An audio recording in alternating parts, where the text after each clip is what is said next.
नमस्कार विद्यार्थी मित्रांनो, स्मार्ट अभ्यास या यूट्यूब चॅनलवर आपले मनापासून स्वागत आहे. आज दिनांक 1 फेब्रुवारीच्या ज्या महत्त्वपूर्ण चालू घडामोडी असणार आहेत त्याचा अभ्यास या व्हिडिओच्या माध्यमातून आपण करणार आहोत. तत्पूर्वी आपण जर चॅनलवर नवीन असाल तर चॅनलला सबस्क्राईब करून घ्या. व्हिडिओ जर आवडला तर व्हिडिओला लाईक करा. तसेच हा व्हिडिओ आपल्या विद्यार्थी मित्रांना नक्की शेअर करा, जेणेकरून याचा फायदा आपल्या मित्रांना सुद्धा होईल. चला मग सुरुवात करूया आजच्या महत्त्वपूर्ण चालू घडामोडींना. आजच्या चालू घडामोडीचा पहिला प्रश्न असणार आहे आणि अतिशय महत्त्वाचा असा प्रश्न आहे की आसाम राज्याची दुसरी राजधानी कोणती बनवण्यात येणार आहे. ऑप्शन्स या ठिकाणी देण्यात आले आहेत. जे योग्य उत्तर असेल ऑप्शन नंबर बी, दिब्रुगड हे नुकतंच आसाम राज्याची दुसरी राजधानी बनवण्याचं घोषित करण्यात आलेलं आहे. याविषयी काही पॉईंट्स लक्षात ठेवायचे आहेत. तर ते आसाममधील दिब्रुगड शहर आहे, ते आता आसाम या राज्याची दुसरी राजधानीचं शहर असणार आहे, हे आपण लक्षात ठेवायचं आहे. आणि हे जे काही दुसरी राजधानी असणार आहे ते 2027 पर्यंत राजधानीचं शहर म्हणून उभारलं जाणार आहे. तसेच याच शहरामध्ये त्या ठिकाणी विधानसभा परिसर सुद्धा उभारलं जाणार आहे. हे पॉईंट आपण लक्षात ठेवायचं आहे. आणि याचा उद्देश काय आहे, कशासाठी आसाम सरकारने हे निर्णय घेतलेला आहे, तर नागरिकांची प्रशासकीय सोय व्हावी व कनेक्टिव्हिटी सोपी व्हावी यासाठी आसाम या राज्याची ही दुसरी राजधानी उभारण्यात येत आहे, हे आपण लक्षात ठेवायचं आहे. त्यासोबतच त्यांनी असं सुद्धा सांगितलेलं आहे की जे तेजपूर नावाचं शहर आहे त्या ठिकाणी त्या राज्याचं राजभवन असणार आहे आणि ते तेजपूर राज्याची सांस्कृतिक राजधानी असणार आहे. आणि सिलचर जे शहर आहे ते मुख्य सचिव कार्यालय त्या ठिकाणी असणार आहे. हे पॉईंट सुद्धा आपल्यासाठी महत्त्वाचे आहेत, ते लक्षात ठेवायचे आहेत. त्यासोबतच जे आसाम राज्य आहे याचा उल्लेख आलेला आहे त्याविषयी काही पॉईंट्स लक्षात ठेवायचे आहेत. राजधानी आहे दिसपूर, मुख्यमंत्री आहेत सध्या हेमंता बिस्वा शर्मा आणि राज्यपाल आहेत लक्ष्मण प्रसाद आचार्य. त्यासोबतच आपल्याला हे सुद्धा लक्षात ठेवायचं आहे की काझीरंगा राष्ट्रीय उद्यान जे की एकशिंगी गेंड्यांसाठी प्रसिद्ध आहे ते याच राज्यामध्ये आहे. आणि भारतातील नदीवरील सर्वात लांब पूल सुद्धा, ज्याचं नाव भूपेन हजारिका पूल असं आहे, ज्याची लांबी 9.15 किलोमीटर आहे, जे की लोहित या नदीवर बांधण्यात आलेलं आहे, ते सुद्धा आसाम या राज्यामध्ये आहे. यावर आपल्या परीक्षांमध्ये प्रश्न हे विचारण्यात आलेला आहे, ते आपण पॉईंट्स लक्षात ठेवायचे आहेत.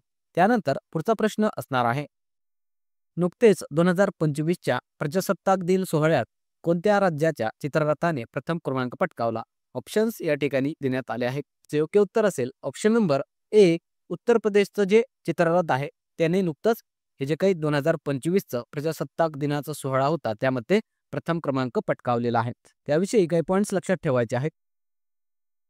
तर हे जे काही प्रजासत्ताक दिन सोहळा झालेला आहे मित्रांनो, ते दिल्लीतील कर्तव्य पथावर पार पडलेला आहे. त्यामध्ये सर्वोत्तम चित्ररथ ठरलेले आहेत. प्रथम क्रमांकावर उत्तर प्रदेशचा महाकुंभ 2025 स्वर्णिम भारत वारसा आणि विकास जे चित्ररथ होतं त्याला पहिला क्रमांक देण्यात आलेला आहे.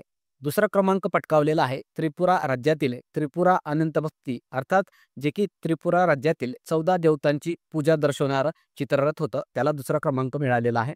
आणि तृतीय क्रमांक मिळालेला आहे आंध्र प्रदेशमधील एतिकोपक्का बोमल्लू पर्यावरणपूरक जे लाकडी खेळणीचं चित्ररथ आहे त्याला. त्यासोबतच जे सर्वोत्तम संकलन पथक आहे तर प्रथम क्रमांकावर आहे जम्मू आणि काश्मीर रायफल्स संचलन पथक आणि दिल्ली पोलीस संचलन पथक, हे आपण लक्षात ठेवायचं आहे. तसेच हा पॉईंट सुद्धा आपल्यासाठी महत्त्वाचा आहे की महाराष्ट्राच्या चित्ररथाला 2025 या वर्षाच्या प्रजासत्ताक दिनाच्या सोहळ्यामध्ये स्थान मिळालेलं नाही मित्रांनो, हे आपल्यासाठी महत्त्वाचा पॉईंट आहे.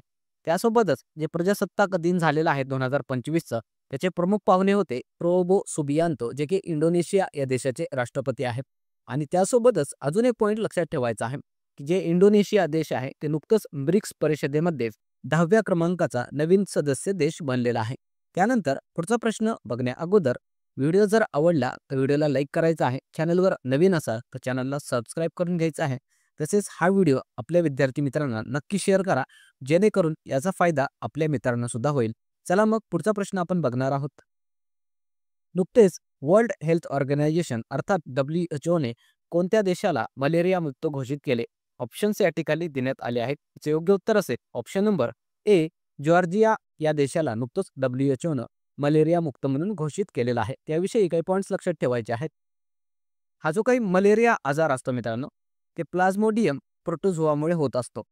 आणि हे जे काही प्लाझ्मोडियम प्रोटोझोआ आहे त्याला वाहक म्हणून काम करत असतं मादी ॲनाफिलिस डास. ही मादी ॲनाफिलिस डास जी असते त्याने जर आपल्याला चावा घेतला तर मलेरिया हा आजार होत असतो. हे आपल्याला लक्षात ठेवायचं आहे. सायन्सच्या दृष्टीने सुद्धा हा मुद्दा आपल्यासाठी महत्त्वाचा आहे. त्यासोबतच मलेरिया दिवस 25 एप्रिलला असतो आणि भारताचं मलेरिया मुक्तीचं लक्ष्य आहे 2030. हे सुद्धा आपल्यासाठी लक्ष्य महत्त्वाचं आहे. त्यासोबतच WHO उल्लेख आलेला आहे. तर लॉंग फॉर्म लक्षात ठेवायचा आहे. वर्ल्ड हेल्थ ऑर्गनायझेशन याची स्थापना झाली होती 7 एप्रिल 1948ला. मुख्यालय आहे जिनिव्हा या ठिकाणी, जे की स्वित्झर्लंड या देशात आहे आणि सध्या प्रमुख आहेत टेड्रोस ॲडहॅनोम. त्यानंतर पुढचा प्रश्न असणार आहे, नुकतेच बातम्यांमध्ये चर्चेत असणारे डीपसीक AI कोणत्या देशाने विकसित केले? ऑप्शन्स या ठिकाणी देण्यात आले आहेत. याचे योग्य उत्तर असेल ऑप्शन नंबर बी, चीन या देशामध्ये नुकतंच हे डीपसीक नावाचा AI चॅटबॉट विकसित करण्यात आलेला आहे. याविषयी काही पॉईंट्स लक्षात ठेवायचे आहेत. तर नाव लक्षात ठेवायचं आहे या चॅटबॉट AIचं डीपसीक, जे की नुकतंच चीनच्या एका कंपनीनं विकसित केलेलं आहे. या कंपनीची स्थापना झाली होती 2023ला आणि संस्थापक आहेत त्याचे लियांग वेनफेंग. मित्रांनो, अवघ्या 40 वर्ष वयाचे हे संस्थापक आहेत लियांग वेनफेंग आणि एवढं मोठं हे त्यांनी चॅटबॉट विकसित केलेलं आहे. तसेच नुकतेच हे जे काही चॅटबॉट आहे ते 10 जानेवारी 2025ला या डीपसीक कंपनीनं अँड्रॉइड आणि iOS या दोन्ही व्हर्जनसाठी मोफत ओपन सोर्स लॉन्च केलेलं आहे. म्हणजेच कोणतेही फीस न देता, म्हणजे मोफतमध्ये हे सर्वांसाठी खुलं असणार आहे. एक प्रकारचे आपल्याला सांगायचं झालं, जसं सध्या मार्केटमध्ये ChatGPT आहे त्याचप्रमाणे हे डीपसीक नावाचं AI चॅटबॉट आलेलं आहे. मित्रांनो, याची खासियत चर्चेमध्ये का आहे? कारण अतिशय कमी खर्चामध्ये हे विकसित करण्यात आलेलं आहे. म्हणून जे काही अमेरिकन कंपन्या आहेत त्यांना याची धास्ती लागलेली आहे आणि या कंपनीने खूप मोठ्या प्रमाणामध्ये या AIच्या दुनियेमध्ये एक क्रांती घडवून आणलेली आहे. हे आपण लक्षात ठेवायचं आहे. आपल्यासाठी एवढे पॉईंट्स महत्त्वाचे आहेत. त्यासोबतच काही इतर जे चॅटबॉट आहेत ते सुद्धा आपल्याला लक्षात ठेवायचं आहे. तर गुगलचं चॅटबॉटचं नाव आहे बार्ड, ओपन AI कंपनीचं ChatGPT, इन्फोसिस कंपनीचं जे चॅटबॉट आहे त्याचं नाव आहे टोपाज, रिलायन्स कंपनीचं चॅटबॉट हनुमान, मायक्रोसॉफ्टचं जुगलबंदी, टेस्ला किंवा एक्स कंपनीचं जे चॅटबॉट आहे त्याचं नाव आहे ग्रॉक आणि रशियाचा चॅटबॉट आहे गिगा चॅट. त्यानंतर पुढचा प्रश्न असणार आहे, नुकतेच कोणत्या देशाने 2025 वर्षाला समुदाय वर्ष म्हणून घोषित केले? ऑप्शन्स या ठिकाणी देण्यात आले आहेत. जे योग्य उत्तर असेल ऑप्शन नंबर सी, UAE या देशाने नुकतंच 2025 या वर्षाला समुदाय वर्ष म्हणून घोषित केले आहे. त्याविषयी काही पॉईंट्स लक्षात ठेवायचे आहेत. नुकतंच UAE या देशाचे जे राष्ट्रपती आहेत शेख मोहम्मद बिन जायद यांनी 2025 या वर्षाला समुदाय वर्ष अर्थात इयर ऑफ कम्युनिटी म्हणून घोषित केलेला आहे. याचा उद्देश काय आहे? का हा वर्ष समुदाय वर्ष म्हणून घोषित करण्यात आलेला आहे? कारण समाजामध्ये एकता व समावेशनाला प्रोत्साहन देता यावे म्हणून हे त्या ठिकाणी अभियान सुरू करण्यात आलेलं आहे आणि यासाठी स्लोगन किंवा नारा देण्यात आलेला आहे हँड इन हँड. ते आपण लक्षात ठेवायचं आहे. त्यासोबतच इतर काही मुद्दे लक्षात ठेवायचे आहेत. तर जे आपलं भारताचं संरक्षण मंत्रालय आहे त्याने नुकतंच 2025 या वर्षाला सुधारणांचे वर्ष अर्थात इयर ऑफ रिफॉर्म्स म्हणून घोषित केलेलं आहे. तसेच जे युनायटेड नेशन्स आहे त्याने सुद्धा 2025 या वर्षाला हिमनद संरक्षण वर्ष म्हणून घोषित केलेलं आहे. हे अतिशय महत्त्वाचे पॉईंट्स आहेत, ते आपण लक्षात ठेवायचे आहेत. त्यानंतर पुढचा प्रश्न असणार आहे, कोणत्या भारतीय खेळाडूला सर गारफील्ड सोबर्स ट्रॉफीने सन्मानित करण्यात येणार आहे? ऑप्शन्स या ठिकाणी देण्यात आले आहेत. जे योग्य उत्तर असेल option number A, Jasprit Bumrah, जो की भारतीय गोलंदाज आहे, त्याला नुकतंच हे जे काही सर गारफील्ड सोबर्स ट्रॉफी आहे ते देण्यात येणार आहे. त्याविषयी काही पॉईंट्स लक्षात ठेवायचे आहेत. तर हा जसप्रीत बुमराह भारताचा वेगवान गोलंदाज आहे. त्याला सर गारफील्ड सोबर्स ट्रॉफी देऊन सन्मानित करण्यात येणार आहे.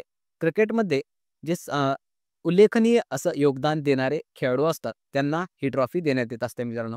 आणि ICC कडून दिला जाणारा हा क्रिकेटमधील सर्वोच्च सन्मान असतो. या अगोदर 4 भारतीय क्रिकेटपटूंना हा सन्मान देण्यात आलेला आहे. ते नावं लक्षात ठेवायचे आहेत. राहुल द्रविड, दुसरे आहेत सचिन तेंडुलकर, R अश्विन, विराट कोहली आणि आता जसप्रीत बुमराह हा 5वा खेळाडू ठरलेला आहे. त्यासोबतच जसप्रीत बुमराहविषयी एक पॉईंट लक्षात ठेवायचा आहे. नुकतंच 2024 या वर्षासाठी ICC मेन्स टेस्ट प्लेयर म्हणून त्याला घोषित करण्यात आलेला आहे. त्यानंतर पुढचा प्रश्न असणार आहे, नुकतेच भारतात शहीद दिवस कधी साजरा करण्यात आला? ऑप्शन्स या ठिकाणी देण्यात आले आहेत. याचे योग्य उत्तर असेल ऑप्शन नंबर सी, 30 जानेवारी नुकतंच भारतामध्ये शहीद दिवस म्हणून साजरा करण्यात आलेला आहे. त्याविषयी काही पॉईंट्स लक्षात ठेवायचे आहेत.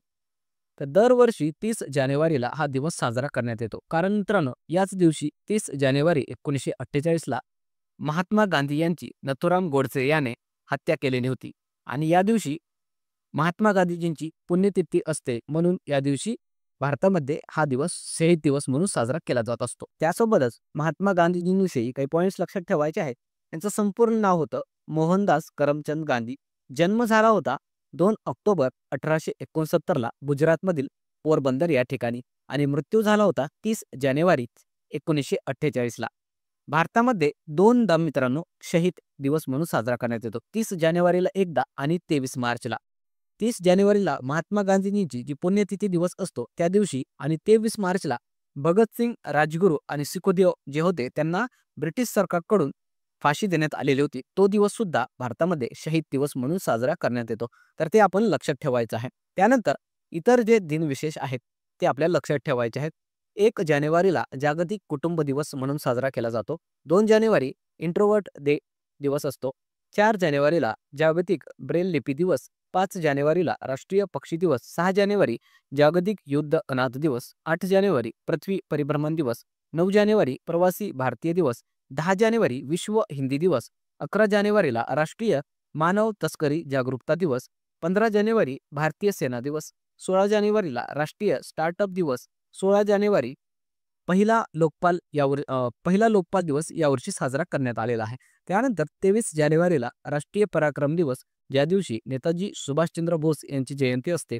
24 जानेवारी राष्ट्रीय बालिका दिवस. 26 जानेवारीला भारतीय प्रजासत्ताक दिन आणि आंतरराष्ट्रीय स्वच्छ ऊर्जा दिवस म्हणून साजरा केला जात असतो आणि 28 जानेवारीला भारतीय वृत्तपत्र दिवस म्हणून साजरा केला जातो. त्यानंतर कालच्या ज्या काही महत्त्वाच्या चालू घडामोडी आपण बघितल्या होत्या त्याचं क्विक रिव्हिजन या ठिकाणी आपण करणार आहोत. तर पहिला प्रश्न आपण काल घेतला होता. 2025च्या भारत पर्व महोत्सवात महाराष्ट्राचे कोणते चित्ररथ सहभागी झाले होते? याचं उत्तर होतं ऑप्शन नंबर सी, मधाचे गाव. त्यानंतर पुढचा प्रश्न आपण बघितला होता. नुकतेच इस्रोने 100वी मोहीम यशस्वीपणे अवकाशात प्रक्षेपित केली. त्या उपग्रहाचे नाव काय? याचं उत्तर होतं ऑप्शन नंबर डी, NVS-02 आणि याविषयी आपण कालच्या व्हिडिओमध्ये डिटेलमध्ये अभ्यास केलेला आहे. त्यानंतरचा प्रश्न आपण बघितला होता. भारतातील पहिले AI विद्यापीठ महाराष्ट्रात कोठे स्थापन केले जाणार आहे? याचं उत्तर होतं ऑप्शन नंबर ए, पनवेल या ठिकाणी हे भारतातलं पहिलं AI विद्यापीठ स्थापन केलं जाणार आहे. त्यानंतरचा प्रश्न आपण बघितला होता. आयर्लंडचे नवीन पंतप्रधान कोण बनले? याचं उत्तर होतं ऑप्शन नंबर ए, मायकेल मार्टिन. त्यानंतरचा प्रश्न आपण बघितला होता. ICC महिला चॅम्पियनशिप 2025चा विजेता कोणता संघ ठरला? याचं उत्तर होतं ऑप्शन नंबर ए, ऑस्ट्रेलिया. त्यानंतरचा प्रश्न आपण बघितला होता. नुकतेच कोणत्या राज्यात गरीब व वंचित लोकांसाठी इंदिराम्मा इंदू आवास योजना सुरू करण्यात आली? याचं उत्तर होतं ऑप्शन नंबर ए, तेलंगणा या राज्यामध्ये. त्यानंतरचा प्रश्न होता. भारतीय वृत्तपत्र दिवस कधी साजरा करण्यात आला? याचं उत्तर होतं ऑप्शन नंबर सी, 28 जानेवारी. त्यानंतर मित्रांनो काल आपण होमवर्क क्वेश्चन दिला होता. होमवर्क क्वेश्चन असा होता की महाराष्ट्रातील पहिला आदिवासी विद्यापीठ कोणत्या जिल्ह्यात सुरू केलं जाणार आहे? याचं उत्तर हे बऱ्याचशा विद्यार्थ्यांनी कॉमेंट बॉक्समध्ये दिलेलं आहे. त्याचं खरंच मनापासून अभिनंदन. आणि ज्या विद्यार्थ्यांना याचं उत्तर माहिती नाही त्यांच्यासाठी उत्तर आपण सांगणार आहोत. याचं उत्तर असणार आहे ऑप्शन नंबर डी, नाशिक या ठिकाणी महाराष्ट्रातील पहिला आदिवासी विद्यापीठ सुरू केलं जाणार आहे. त्यानंतर आजचा होमवर्क क्वेश्चन असणार आहे की 2025च्या प्रजासत्ताक दिनाच्या सोहळ्यात महाराष्ट्रातील कोणत्या महिलेवर परेड कमांडरची जबाबदारी देण्यात आली होती? अतिशय महत्त्वाचा प्रश्न आहे. ऑप्शन्स या ठिकाणी आपण दिले आहेत. याचं योग्य उत्तर हे सर्व विद्यार्थ्यांनी कॉमेंट बॉक्समध्ये द्यायचं आहे. बघूया किती विद्यार्थ्यांना या प्रश्नाचं उत्तर हे माहिती आहे. चला मग थांबणार आहोत या ठिकाणी. पुन्हा भेटूया एका नवीन व्हिडिओसह. व्हिडिओ जर आवडला तर व्हिडिओला लाईक करायचा आहे. चॅनलवर नवीन असाल तर चॅनलला सबस्क्राईब करून घ्यायचं आहे. तसेच लेक्चरच्या मोफत नोट्ससाठी आपलं टेलिग्राम चॅनल स्मार्ट अभ्यास 555 याला जॉईन करून घ्यायचं आहे. तसेच जे आपलं इंस्टाग्राम चॅनल आहे स्मार्ट अभ्यास या नावाने त्याला सुद्धा जॉईन करून घ्या. आणि जे व्हॉट्सअप चॅनल आहे स्मार्ट अभ्यास त्याला सुद्धा जॉईन करून घ्या. कारण त्या ठिकाणी विद्यार्थ्यांसाठी आपण मोफत ऑनलाईन टेस्टही घेत असतो. चला मग थांबणार आहोत या ठिकाणी. पुन्हा भेटूया एका नवीन व्हिडिओसह. तोपर्यंत धन्यवाद.